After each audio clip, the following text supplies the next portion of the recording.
Қаламызда осымен 6-шы мәрте ұйымдастырылып отырған Кукландия фестивалінде Қытай, Эстония, Ресей, Өзбекстан және Қазақстан театрлары өнер көрсетті. Бұл өнер додасы шығармашылық байланыс орнату, театрлардың репертуарларын кеңейту және көрерменге қуыршақ театрларының өнерін насихаттау мақсатында ұйымдастырылды.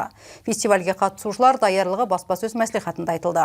Халықаралық фестиваль өтуіне орай ұйымдастырылған арнайы баспасөз мәслихатында қуыршақ театрын қалай дамыту керектігі сөз болды. Балаларға арналған репертуарлардан бөлек ересек көрермендер үшінде қуыршақтар қойылымдарын әзірлеп сахналау керек дейді өнер саласының өкілдері. Бұл аймағымызда театр өнерінің дамуына тың серпін бермек. Это уже 6-й фестиваль о его географии.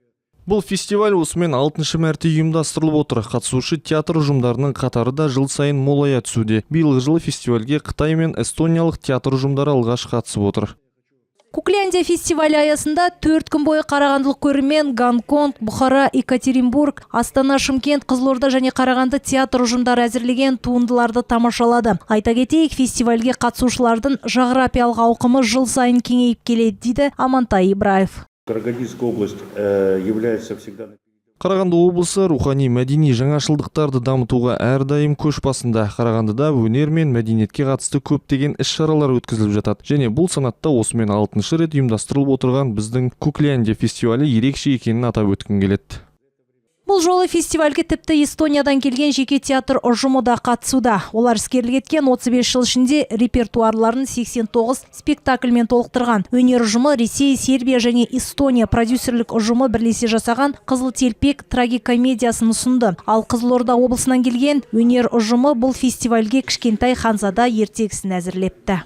Керемет режиссер Бекболат Пармановтың арнайы шақыртуымен кішкентай Ханзада ертегісін алып келдік. Бұл күнде суретшісі осы Ақтөбе Алақай қуыршақ театрының суретшісі директоры Ася Құрманалина.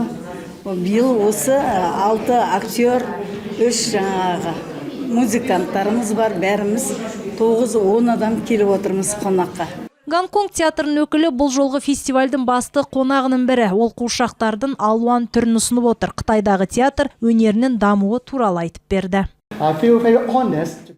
Мен осынау фестивальге қатысып отырғаныма өте қуаныштымын. Өзіммен бірге қуыршақтың 3 түрін ала келдім. Біздің басты міндетіміз көрерменге жақсы көңіл күй сыйлау.